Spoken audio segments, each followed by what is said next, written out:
Welcome to the Explainer. Today, we're going to demystify the absolute magic happening right behind our screens. I mean, think about it. Every single day, we're firing off emails, streaming movies in 4K, browsing the web, and we usually do it without a second thought about the massive, invisible infrastructure that makes the whole shebang possible.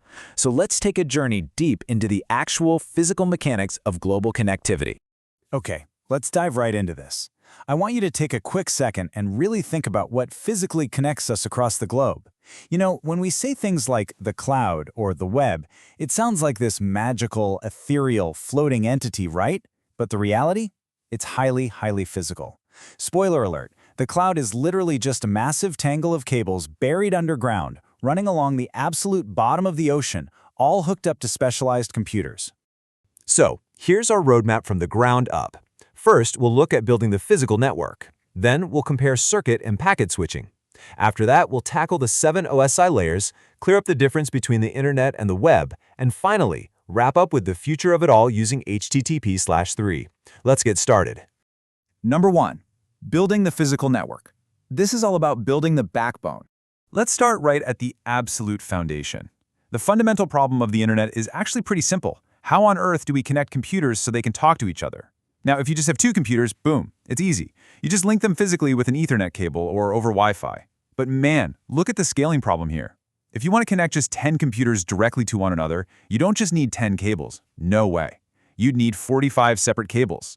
And each computer would need 9 different plugs just to handle them all. Imagine trying to wire your office like that. It would be an absolute nightmare. Well, the elegant solution to this giant mess is a nifty little device called a network switch. A switch is basically just a specialized, tiny computer. You can think of it kind of like a highly efficient railway signaler. When computer A wants to send a message to computer B, it just sends it to the switch. The switch then makes sure that the message is forwarded only to computer B. And honestly, thank goodness for that. Because of this one little device, those 45 messy cables are instantly reduced to just 10, just one plug for each computer going right into the central switch. So how does this build from a small, local network into a massive global one? Well, think of it like a giant relay race. Your local switch hands the data over to a router. The router is basically the network's post office. It figures out exactly where the data needs to go across entirely different networks. Now, since a lot of our older telephone infrastructure only speak in analog, a modem steps in to translate that digital signal so it can actually travel. From there, it gets handed off to an ISP, your internet service provider, which links all these global routers together. And finally, the baton is passed to the exact right machine. How? Because every single computer gets a unique numerical identifier called an IP address, like 192.0.2.172. Moving on to number 2, circuits versus packet switching. Let's talk about switching methods. Now, what's really interesting about this is how the old way of doing things worked. Circuit switching is what we call a legacy communication mechanism. It basically establishes a dedicated, totally isolated path between a sender and a receiver. It's a lot like placing an early dial-up telephone call. A path is created only when you need it, and it gives you this illusion of total isolation. While you're communicating, that specific circuit is all yours, and its performance isn't affected by anyone else on the network. But as you can probably guess, keeping a dedicated line open like that is incredibly rigid and massively resource-heavy. So unlike those rigid point-to-point connections of circuit switching, modern internet traffic relies on something called multi-access links. Multiple computers can now actually share the exact same underlying medium, instead of needing an independent, dedicated path for every single connection. This is known as statistical multiplexing.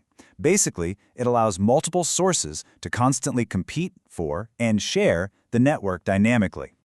This brilliant concept, known as packet switching, forms the true basis of the modern internet. Here's exactly how it works.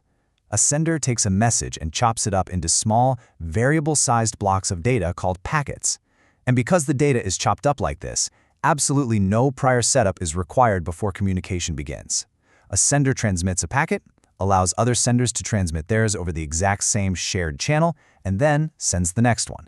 It is beautifully efficient, incredibly cost-effective, and completely asynchronous. So when you sit down to stream a movie, you aren't just getting one long continuous file. Nope, you're receiving millions of these tiny little packets being dynamically routed and reassembled in real time. Section 3, the 7 OSI layers. This is all about organizing the chaos. Okay, so we've got physical networks sharing packets of data globally.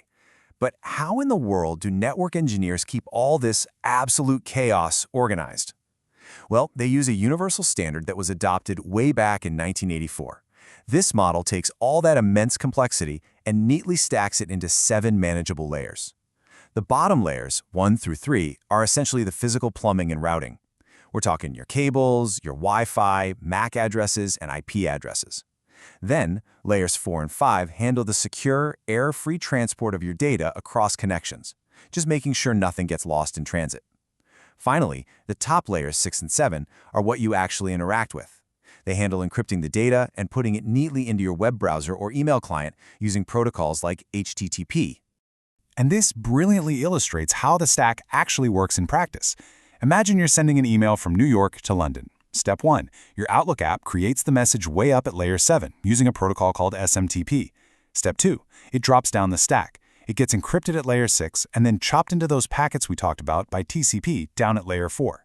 Step 3. It hits the absolute bottom, converting to actual light signals traveling through a transatlantic fiber optic cable at layer 1. Then step 4, upon reaching London, the whole process just goes in reverse. It climbs back up the recipient's layers 2 through 7 until it appears perfectly in your colleague's inbox.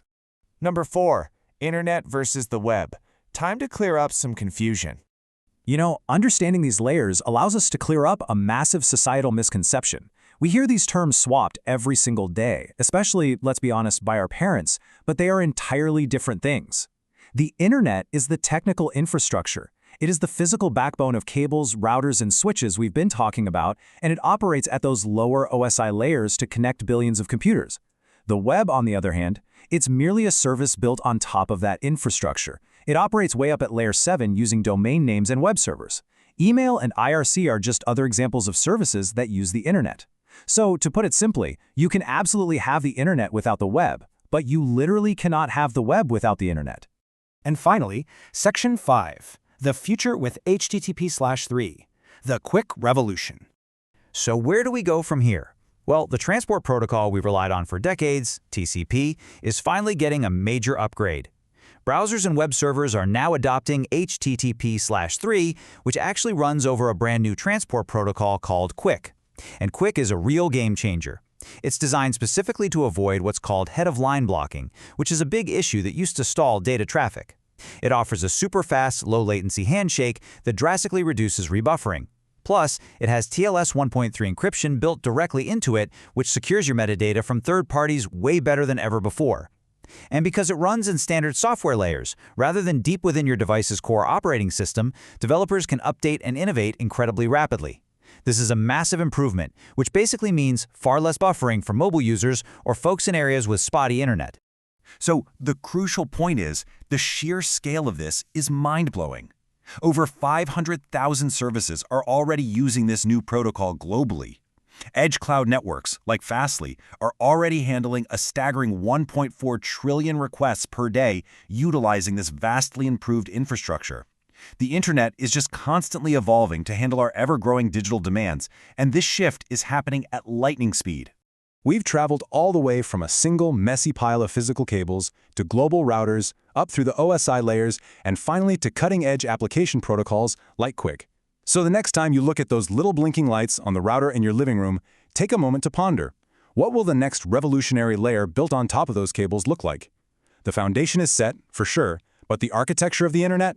It's still being written. Thank you so much for joining me on this explainer, and keep learning.